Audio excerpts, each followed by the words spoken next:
Discussions in this show are for entertainment and educational purposes only and should not be construed as specific recommendations or investment advice. Always consult with your investment professional before making important investment decisions. Securities offered through registered representatives of Cambridge Investment Research, Inc., a broker-dealer and member of FINRA and SIPC. Advisory services through Cambridge Investment Research Advisors, Inc., a registered investment advisor. Cambridge and neither SmartPro Financial nor Bridgeway Wealth are affiliated.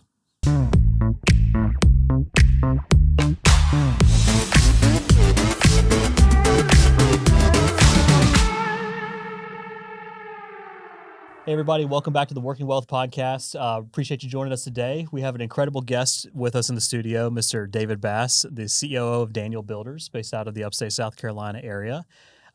Unique story or unique connection we have is we actually use Daniel Builders to do some work on our house in the past year, doing some renovation work. And honestly, the timing was perfect with the hurricane to fix some things that happened during some hurricane damage we experienced with Helene. But wanted to have David to come in and talk about the company, Daniel Builders, and just everything we got to experience from a incredible process and just customer service and customer-centric focus of how you guys operate. So welcome to the studio, and tell us a little bit about yourself, David, and what brought you to Daniel Builders to start off. Yeah, well, first of all, thank you for having me. You're right. The timing couldn't have been more perfect for your project because I believe you and Haley signed into our build, and then not more than 2 weeks later, Helene happened. And I remember you texting and calling me on, I think it was a Saturday morning, and over the weekend, and being like, our house just got hit by 2 trees. Yeah. And it was kind of a wild experience for you guys, super unsettling. And we met the next week and like assessed the damage, and you're like, hey, we still want to do this thing. And we're like, okay, this is probably not a better time than right now. The way we've looked at that from every perspective is just God's ordination of the timing of everything. Yeah. We were already planning to be out of the house. We had an Airbnb lined up. All those things just worked out great. And I think the way you guys handled that and responded with the circumstances definitely made us feel very valued and cared for. Yeah. Well, thank you for having me. I've been with Daniel Builders for a little over 17 years now. This is my career. We're a comprehensive custom home remodeler in the upstate of South Carolina. We are very client focused, as you mentioned. I started from the ground up. Like, we started in 2007, and I was a carpenter. I decided after pursuing a post-baccalaureate degree in architecture at Clemson that I was very quickly not going to be an architect. Married my wife while we were at Clemson, and came down and just kind of continued pursuing the construction background that I'd had in high school and earlier on in college. And ultimately, my wife started as an elementary school teacher in Anderson, South Carolina. I got a job at Daniel Builders, and Bob and Daniel, who are our co-owners, are just phenomenal guys, and I've never wanted to be anywhere else, and slowly worked up through the ranks, and now currently COO. That's incredible. So I did not know this about you. So you actually pursued an architecture degree. Yes. At Clemson. Did you finish out the degree and then decide, or did you decide part of the way through? No. So I majored in undergrad in political science because I thought I wanted to be a lawyer first. Okay. And then I decided I didn't want to do that, Patrick. Okay. Yeah. Gotcha. All right. I got into the program at Clemson, and it's a great program. But definitely just through the Lord's guiding, and also just I think just assessing fit, decided that wasn't where I needed to be either. And finally settled just within construction, within this industry that we're in now. Gotcha. So you've been at Daniel Builders specifically for about 17 years. That's right. Since early 2008. So and the company was started in 2007. What an incredible time to start a home remodeling company in 2007. Yeah. Well, we didn't actually start out as a home remodeler. Funny enough, like, we actually had, you're talking about God's providence. Like, we had in front of us the thought to start building spec homes, and becoming the next custom builder in the upstate of South Carolina. And we're just incredibly fortunate that we hadn't gotten all that stuff out the door yet, because it was definitely an unsettling time in our industry.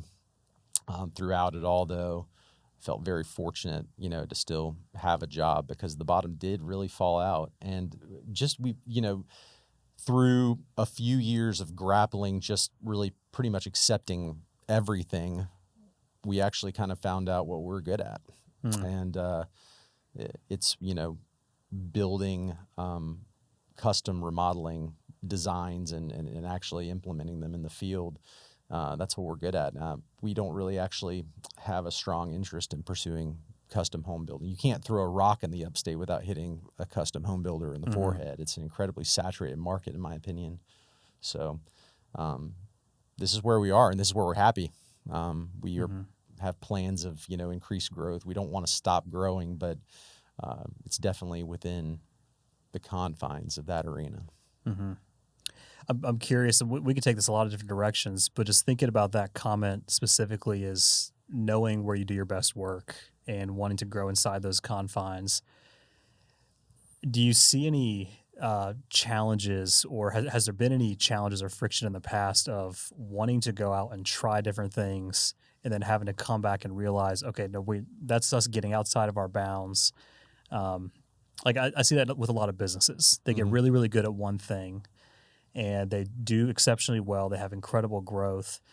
And then maybe they say, well, hey, there's a shiny object over here that sounds really, really fun. And me as a business owner, I'm susceptible to it as well. I've definitely gone down that path a few times, trying to toy with things and try things out. But ultimately have the realization or circumstances that lead us back to, well, hey, let's just really focus in this lane that we're really, really good at. So I'm curious for you guys, over the years, have y'all had those situations that have come up? We have. I think, I would like to say, and this will be a controversial statement for other builders, but I would like to say that what we do effectively is a little more difficult than what, someone building a standard house is doing, because ultimately you're not just working with a client on building something that doesn't exist. You're working on an emotional level with them within their holy of holies, so to speak, right? You're in their house. You're tearing it out before their eyes. There are pencil marks on door frames where their kids have grown up, right? And so you're connecting with them on an emotional level. It's my opinion, if we can do that, then we actually are fine to enter the custom home market. Like, that's actually just building something that doesn't exist at all, as opposed to working on top of other builders who have come in before us that may or may not have done it correctly. I think if we can do this, we can do anything. But I think one of the things that's really important about Daniel Builders is our growth mindset. We're not looking to double our size next year. We definitely are growing, but we've grown organically, and we want to continue that organic growth. So we start something new. We're going to start small. We're just going to wade in the waters. We've built homes before, and we'll do them again. But we're not going to take the next step into, becoming the next upstate custom home builder without testing it multiple 10s, 20 times to make sure it works. But yes, we'll try anything.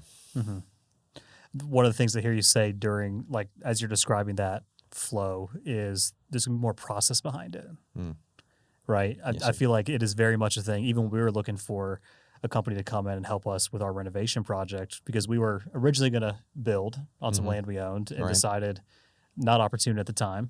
And we pivoted to go to, how do we make our home more livable, more enjoyable, more suited for the stage of life we're in, right? And give us that flexibility for the potential options down the road. And I remember when we first reached out and talking with other companies as well, one of the big things that stood out to us, relating it back to what you're saying here, is just process. And having a system or having a process of, we're going to do this and we're going to follow this flow because this is what works. And this is the thing that yields the results we're looking for. and understanding that the process itself will weed out maybe some of those ideas, like probably not going to get into building barn doors next week, No. right? Right. That kind of stuff. Right. There's companies that do that really, really well, right? That's correct. But, having that process to refine or decide, well, where are we going? How are we going to proceed here? Are we working with the right people, the wrong people, those kind of things? Would you agree with that? Yeah, I would. And if I were to refine what I said earlier, we're not looking to start building barn doors, but I think if I were to refine it a little bit, I would say we're seeking to enter into relationships with our clients, and so if they perceive a value surrounding the client experience and the relationship and the partnership that we offer, then we might be willing to build a barn door.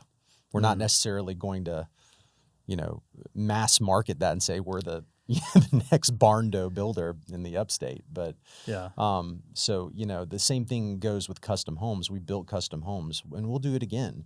But it's going to be with a client that likely has already used us, likely already understands our value, what we have to offer, right? So we're entering into that partnership together with that understanding, which is that's what we're looking for. We don't want to just mass produce, right? We want there to be that partnership. We want to be able to offer an experience to our clients. But to your note on process, we've got some strongly process-driven people. Andy is one of them that you met. And we could tell from the get-go that you and Haley, that's something that you guys are strong in and strive for within your business. And so, very much when we first met with you guys, wanted to, custom tailor to your needs, right? We don't necessarily offer designs for everybody that comes in the door. Sometimes people already have a design, and we don't want to weed those people out. We still have a product to offer them. It's just, it wasn't the same that, you and Haley had, though. You guys were looking like, hey, we need some floor plans. We need to understand what we're doing with this space. We maybe need 2 to 3 iterations. We're going to need help, fine-tuning selections, like what's this color palette going to look like? And then ultimately you wanted to partner with someone that could actually perform the project as well. And I think it worked out. Yeah, it definitely did. I would say so. That's an interesting point that you made, is getting to know your customer and then be able to tailor the process to them. Because we did the same thing in financial planning. Is not everybody knows exactly what retirement needs to look like or their business exit needs to look like. In fact, most people, I would say, don't know what that looks like, because you've never done it before, right? and we've helped hundreds of people retire. You should only have to do it one time and land that plane safely on time, ideally early if you can, with all your luggage there, kind of thing. Connecting that back to the way you guys tailor that process, we try to do that as well. As well, if we need to start more foundational, fundamental, where are we actually going? We want to take time to figure that out. And that was one of the things I think stood out to us from the get. Was I think Haley might have submitted an inquiry on the website on a Saturday afternoon, and we got a call or a text within an hour or two. Not saying that's a standard, like everybody should expect that, but for us, that really stood out as, hey, somebody's paying attention to who's reaching out. Somebody's paying attention to what kind of interest are we looking for, setting good expectations of, hey, here's kind of our ranges, here's the kind of work we do, those kind of things. But then taking that into the first interactions, at our home. It wasn't just a screening phone call to say, hey, what's your budget and see you later. It was, well, let's talk about what you're looking for. Like what kind of change or lifestyle or environment are you wanting to live in when this project is completed? And I think that did stand out to us specifically, which was you guys wanting to know who we are versus just, hey, where can we slap some 2x4s and sheetrock together?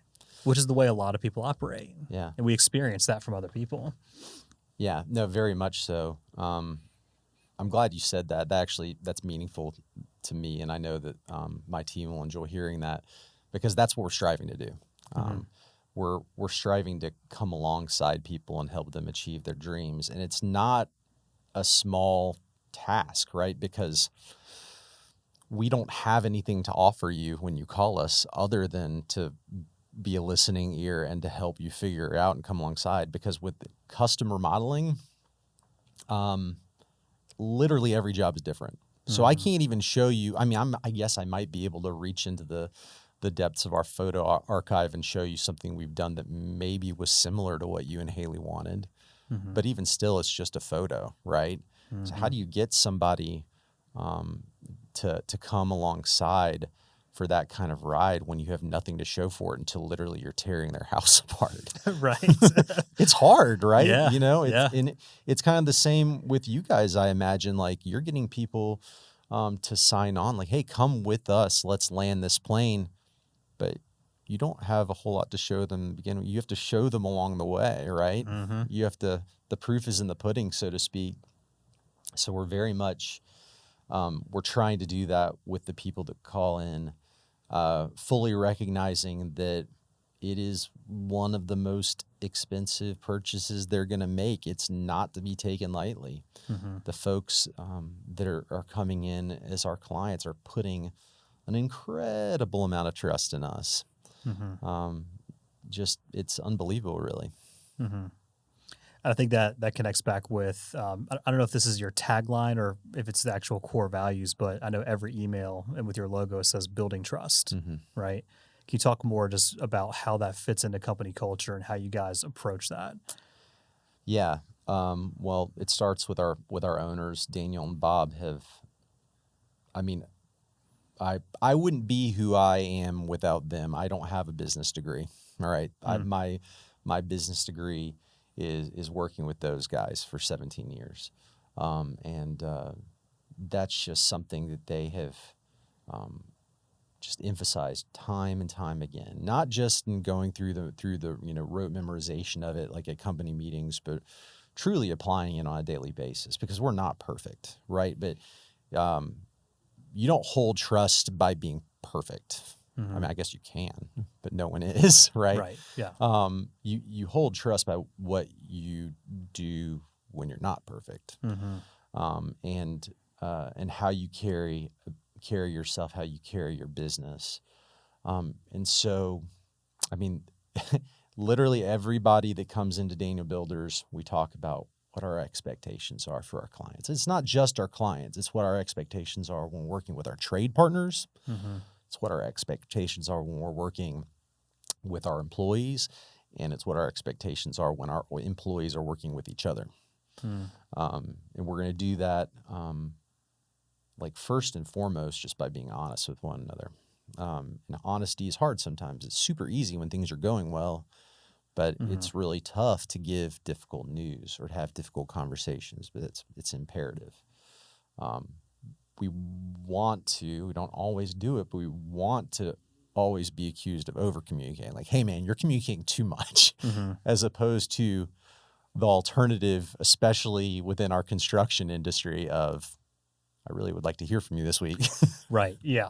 Really would appreciate a call back. Which is oftentimes the norm, Right. Is just this lack of communication, or my contractor ghosted me, or my sub didn't show up when he said he was going to show up. Like, I feel like I hear that from a lot of other folks in the construction industry. Is just, that's the norm. Yeah. That's the standard, and the bar is essentially on the floor. Yeah. Automatically, we are up against the reputation of, our industry, and it's not stellar. So we're automatically coming into your door, and every door that we cross, every threshold we cross, having to kind of try to, up our game and beat that reputation. But getting back into, like, the aspects of trust, we want to make sure we're meeting people where they are and meeting them on an empathetic level. That's important. We're not working in some facility somewhere completely. That's one of the things about being a home builder. You're working on a job site, but no one's living there. It's a little bit different when, like, someone is either A, living in the house, or B, wanting to get back into the house and wondering what's happening. we're up against holidays and birthday parties and babies being born. Congratulations, Yeah. by the way, number Thanks. 2. So there's so many things that that we're up against in that, but meeting people where they are and meeting people empathetically is important. And finally, just being committed to their project is how we build trust, and we do that to the tune of losing money sometimes, and that's okay because our goal is our client satisfaction, and we believe doing that kind of business ultimately is what's going to lead us to greater success. It's not just cheating someone out of a dime. You know what I mean? It's finishing well. It's finishing strongly. It's finishing ultimately to their satisfaction. Mm-hmm. I think that's a good phrase that you hear sometimes come up, which is finishing well. Mm-hmm. Yeah, absolutely. And that can have a lot of meaning depending on who's saying it, what their perspective is, those kind of things. To me, finishing well it goes back to character. Mm-hmm. Regardless of who's watching, regardless of if all the details are known, am I doing the right thing to where I know, like me, my identity, my values, my core beliefs, those are being upheld first and foremost. Yeah. Presuming that mine are going to be the standard, they're like the higher tier. Like I'm going to make sure I'm doing right by people regardless of what everybody else is doing. And I can say from experience, that's definitely something that comes out through the process and something we experience personally through the project. But I do find a lot of times, though, that comparing again to building a brand new home on a job site versus coming into someone's home and doing a renovation and you're ripping it all out, and that door frame or that threshold is in a dumpster in the front yard, right? Like that is an emotional tie. Yeah. And it'd be a lot easier for someone to come in who's building on virgin ground straight up to maybe hide things, right? To cut corners, to not do things the right way or not do things. Maybe it's per code, but it's just still not the best quality. Right. Those kind of things versus doing the renovation project. I think that is exponentially more difficult. I would say so. And I would relate it to financial planning for us is how so? It is so much easier for me to start with someone from scratch and teach them and coach them the right ways from my perspective of here's what has worked for thousands of years to build wealth. Right. Right. Buy and own appreciating assets. You can only do that if you have margin in your life. Mm-hmm. Everything else is supplemental to that. Right. Mm-hmm. It's so much easier to start fresh versus having to fix bad habits or try to coach people on spending or coach people on, well, hey, there's some major tax consequences to this decision. Or, you probably shouldn't keep spending $15,000 a month when you only have $100,000 saved for retirement and you want to retire next year, right? Like, those are real problems. And that the principle that you're stating is pretty universal. You can apply it to just about anything, definitely remodeling. But I think like even you can apply it to the people you choose, right? There are a lot of great people out there, and you can, like, for in the instance of lead carpenters, like we've adopted a strategy that we would much rather hire somebody that's young and energetic with no bad habits than hire someone that's been in the industry for 30 years that we have to try to retrain. And ultimately it's led to us having to really dig in with these people on, like, a carpenter assistant and a mid-level carpenter level, and seek to, train them in the way we want them to go. And it's quite the investment of time and energy to do that. But that ultimately is, I think, what's, reaps the greatest dividends for us as a team and as a company, like staying with those folks, helping them pursue their careers, has been a real key to success for us. And I think that, I see that too with your business. And I think one of the hardest parts of that is maintaining culture, right? It's a lot easier to pick out when you're bringing someone in that does have 20 or 30 years of experience that maybe has bad habits. And that's always our perspective, right? Not saying they're bad people, just they have ways of doing things. They don't want to assimilate, that kind of thing. We talk about that in Smart Pro. Our company is a me versus a we mentality. Like if I always refer to a Smart Pro as, oh, those guys are Smart Pro, well, just by me saying it that way says I'm not really on the team. Mm-hmm. But if I say, hey, we as a unit, Right. we're doing this, we're focused on this. We had a challenge last week where, I'm on our senior leadership team, not an owner, but in leadership with the company. Right. And I was talking with my team here in Greenville, and I said, hey, we can spread blame however we want to. The reality is it's on us as leadership for not doing the due diligence ahead of time to figure out what could happen, and now we're having to deal with the consequences. Like that is on us. That's not people in a different office somewhere else in the country. That is us as a unit. Should have done our homework, should have had better communication, better clarity, those kind of things to set that culture of we're owning this and we're going to make sure we have the right process or the right conversations, et cetera, in place to make sure we can maintain the culture we want. And I might be rabbit trailing here. There's a word for that. I think is accountability the word for that. That's a good word. Okay. I would say so. Yeah. But like go back to the point of it's so much more, I think it's simpler and it's also more rewarding to train someone up in a culture than to bring someone in that could create a fragment and create a wedge.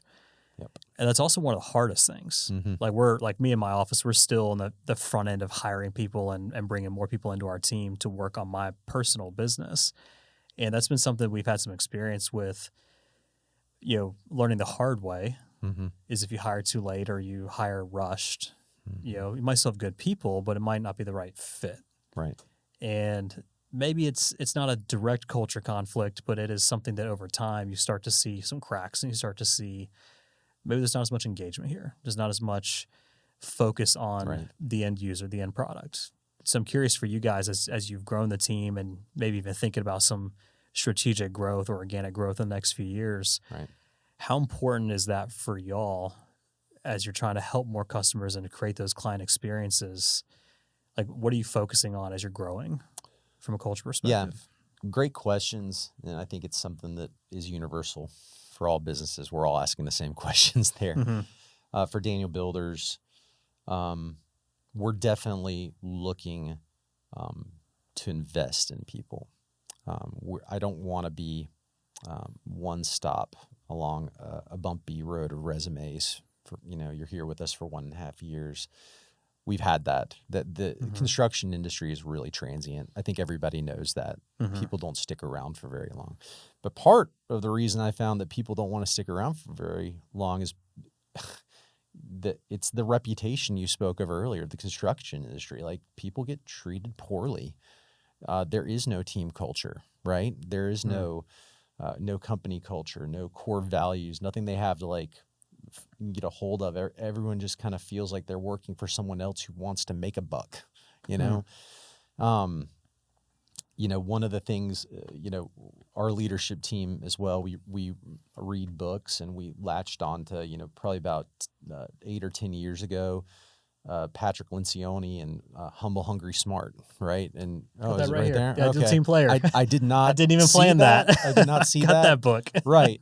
But it's a great book. It's such an easy, small little read, but so much insight and wisdom there. Obviously, one of the components that is kind of an unspoken thing is you have to be competent in what you do. So we're looking for competency, but humility and hunger and emotional intelligence is super important.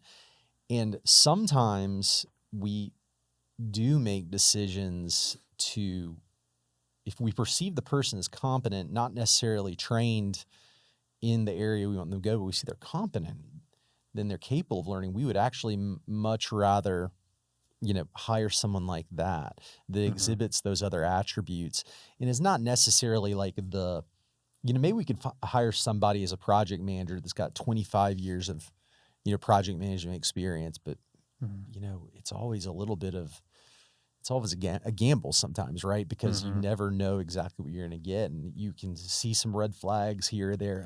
Should I hire them? I don't know. Really need somebody now, and that now is it kind of takes the front seat to your decisions sometimes. But we found the better play for us is just hire quality, energetic young people that really want to find a home for themselves and to try to foster that along the way. Like for the longest time, every one of our project managers had been like 4 other positions in our companies. Like we had a couple of guys, like every project manager we had up until most recently with Jeff's hire, Yeah. actually was a lead carpenter before. And so we felt like it was a great step for them to come in and kind of cut their teeth, learn about the business. They had, construction experience, but we were bringing them in at a level where, it was obviously a level that we needed, but it was also a level where we could assess those other fundamental traits we're looking for, like the humility, the hunger, the people smarts. And so we want to promote from within whenever possible. I mean, sometimes we always joke there are positions in our company that we're going to need next year. We don't even know they exist right now. And that's fine. It's really hard to plan for those positions. But I guarantee you, if we have the opportunity, it's going to be with somebody internally first. And then we'll hopefully try to hire more folks to come in like at the lower levels and kind of that constant progression upwards. Does that make sense? Yeah, no, for sure. Because that allows you to really test them out in a way, right? Before putting too much responsibility, too much authority on someone's shoulders is, hey, come in and learn how we operate, learn our processes. Right. My first job out of college was actually at E-Z-GO down in Augusta, Georgia, and I was a mechanical engineer down there. And part of my original onboarding and training was I had to go work the line for a couple shifts. And one of those shifts was a day shift, which in the Augusta heat in summer was fantastic in a non-air conditioned warehouse, right? And one was a night shift. Right. And I actually really enjoyed that because that gave me an opportunity to appreciate the other aspects of the business. And like most people have ridden a golf cart these days. Like most people in the developed world have probably ridden or seen a golf cart. Like it's pretty basic. It's pretty fundamental kind of stuff here. They're not a lot of design goes into them. Right. There's a little bit, but it's not as complicated as it seems. Cost is pretty low to get sold for a lot of money these days. It's pretty impressive. But the end user knows what the experience should be, but getting to see everything that is involved in getting that product brought to market and the people involved and getting to hear their stories and understand the why behind it, the why behind what they have going on and what they want to accomplish in their lives. Like that's what matters. And I think it's the same like for you guys when you're hiring is you want someone to come in and have a career path. No, absolutely. Right? It's not just I'm here to nail some boards or rip out some drywall, right? Like even in our project, we got to meet some of those younger guys that came in and I can't remember who it was, but we had a barn door hanging in our room, going to our bathroom. And we're like, well, it's just going to go in a dumpster. Take it if you want it, right? They got to impact their life. It's true. And his family. And that to me, that matters is the bigger impact you have in business instead of just coming in and getting a paycheck, like you said. Absolutely. And you're not going to be able to do that at all levels all the time. And like there are certainly, there's room for all types. I mean, like, obviously not everybody we're going to hire is going to, cut their wrists with blood and like say, this is me, this is where I'm going to stay for, for the rest of my days as Daniel Builders. And that's okay too. But we really do try to find places for people that really do want to stay. And I think that those people, the people that stick around are the people that recognize like the team culture that we offer here and the ability to, the career path. And how would you say that has played out into the finished product for people over time? We've kind of touched on and danced around it a little bit, but just having people aligned to that bigger mission, that bigger focus of customer first, we're working together as a team, we're communicating even when it's uncomfortable or difficult. In my mind, that always leads to a better end result for the customer. But I'm curious how you guys view that or how you take that and maybe assess situations when they do come up. Like, what does that look like internally? Well, certainly just like any company, everybody has a job to do. I think, for our build teams, they're obviously, it seems like they're coming in on the front end for a guy like you, but oftentimes they feel like they're coming in on the back end because the client's expectations have already been set. The project has already been designed, and most of the mistakes that are going to happen maybe have already been made because oftentimes, you hear the constant gripe with like build teams and architects, like, I can't believe you designed this way. And, what were they thinking? Yeah. And, right. and so they're constantly up against like set expectations that pre-existed them, and that's hard, right? Because they didn't set the expectations, but they're tasked at every opportunity to meet those expectations. But I think it starts again, like I said, relationally. Like one of our models that's a little bit different is we have a lot of internal employees that you mentioned, our lead carpenters, our carpenters assistants. There aren't a lot of remodeling companies in the upstate or even the nation for that matter that have that exact model. It's not to say that they don't have guys that they pay to stick around on a mostly full-time basis, 1099, but no, like these folks are our employees.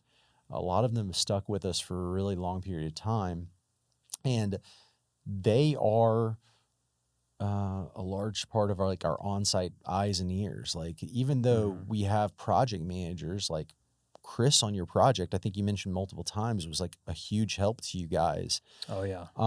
And he was like a relational tether, right? And he's able to see if something was wrong and be someone that's there to try to deal with it in the moment, right? And if he couldn't deal with it in the moment, at least he could like alert the project manager or make a list and like get a plan of action together for the next day or the next week, as opposed to like no one being there or, somebody that's a trade contractor that doesn't really care anything about any other aspect of the project. They just want to, put paint on the walls and go back to another job. Get their paycheck. Kind of right. thing.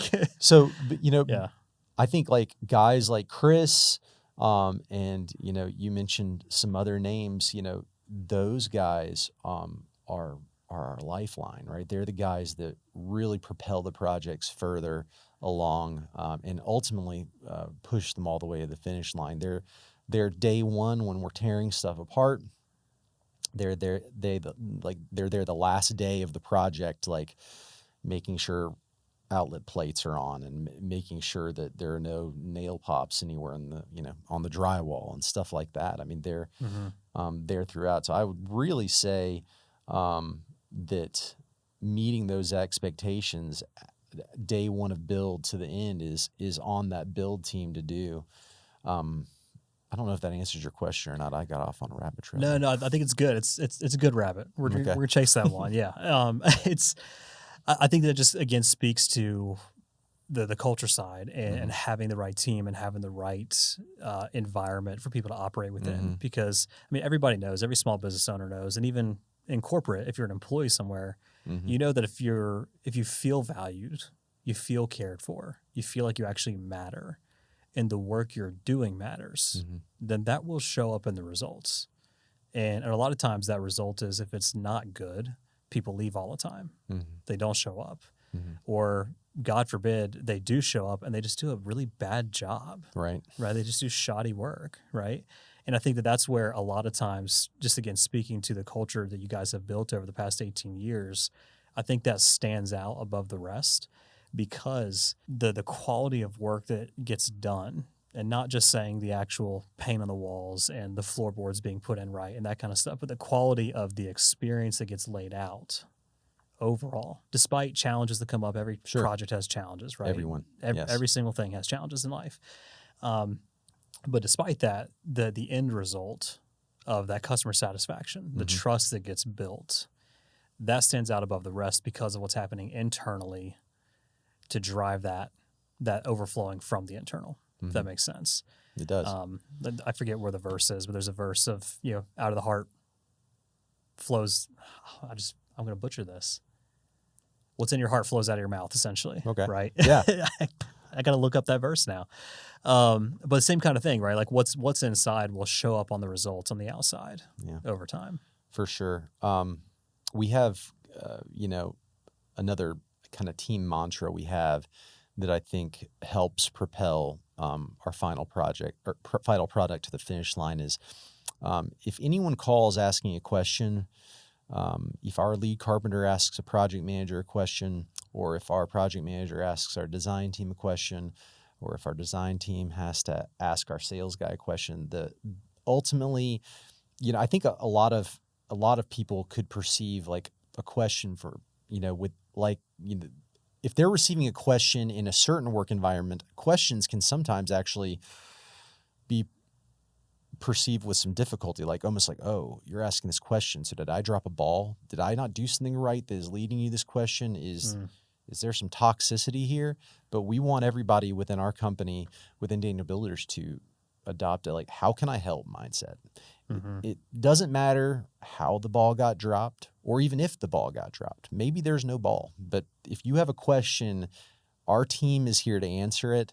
And everybody within any given project that is involved in the project stays involved. Maybe not to the nth most degree, but if a lead carpenter says I need to call the design team is going to be available to them. We utilize some process-driven software like Buildertrend, where we keep every jot and tittle of project information that is at the fingertips of everybody in our company. So anybody who needs to answer a question about any project can look there, including the newly hired carpenter assistant. It doesn't matter. There's my goal is to make this a company where, it's okay to ask questions, but hopefully 95% of the answers are literally on your smartphone so that you know how to direct people on site and how things should go. Yeah. Everybody has equal access and in a way equal responsibility to that end result. And we also, we want to share wins equally across the board. Daniel and Bob have done a phenomenal job over the years. Profit sharing, we want people to share in that win, right? They've been incredibly open book, and it doesn't matter if it's a carpenter's assistant or someone who's worked there 17 years. We all see how every project does. We see its general profitability. We see if we've met revenue goals, and that happens on a quarterly basis for all of our internal staff. But then project forensics happen on every single project, whether it's a $1.5 million project or a $10,000 project. Those forensics happen where people can see and assess, hey, what did we do right on this project? What did we do really poorly? What can we learn? And it's really neat to see that. I think that's actually where a lot of the buy-in comes from as well. People, I think, oftentimes have come when they've come into Daniel Builders from working in other areas of,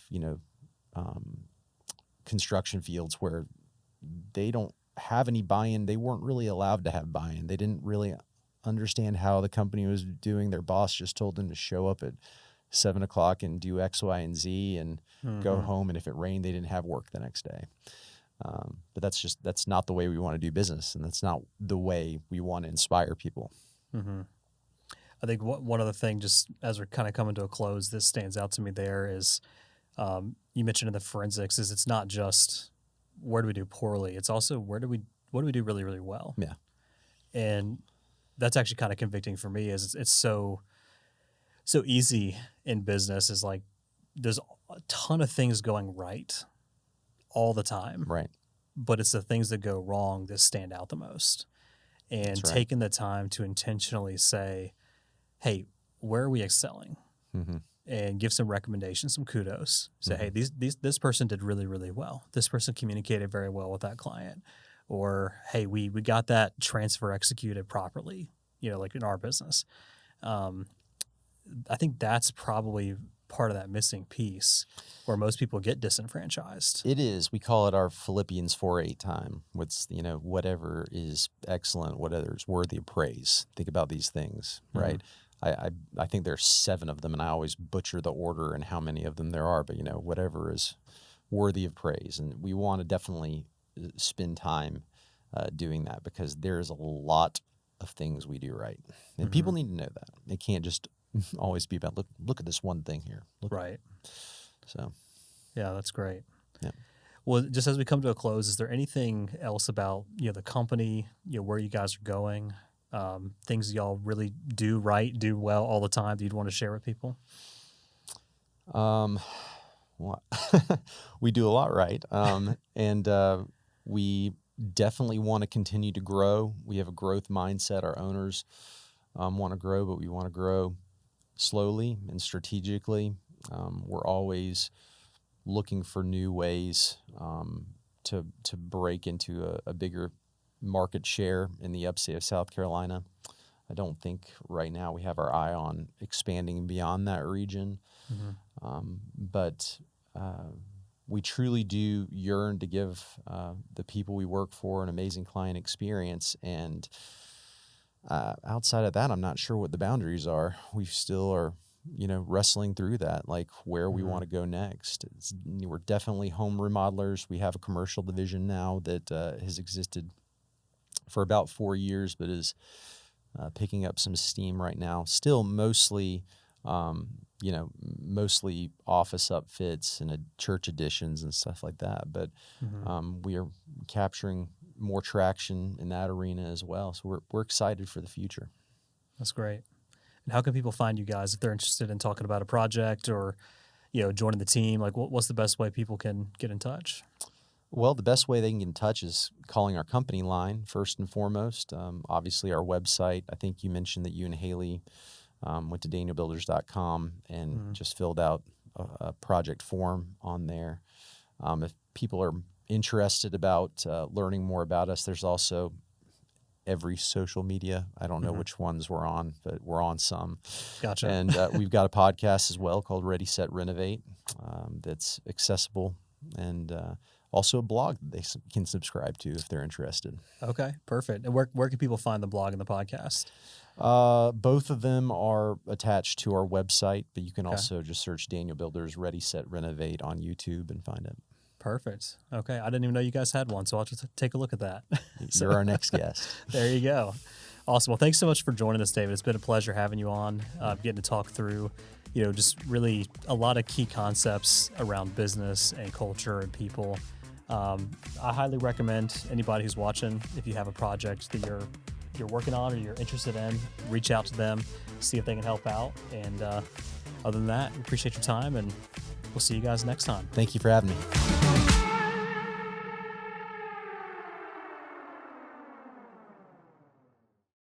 Discussions in this show are for entertainment and educational purposes only and should not be construed as specific recommendations or investment advice. Always consult with your investment professional before making important investment decisions. Securities offered through registered representatives of Cambridge Investment Research, Inc., a broker-dealer and member of FINRA and SIPC. Advisory services through Cambridge Investment Research Advisors, Inc., a registered investment advisor. Cambridge and neither SmartPro Financial nor Bridgeway Wealth are affiliated.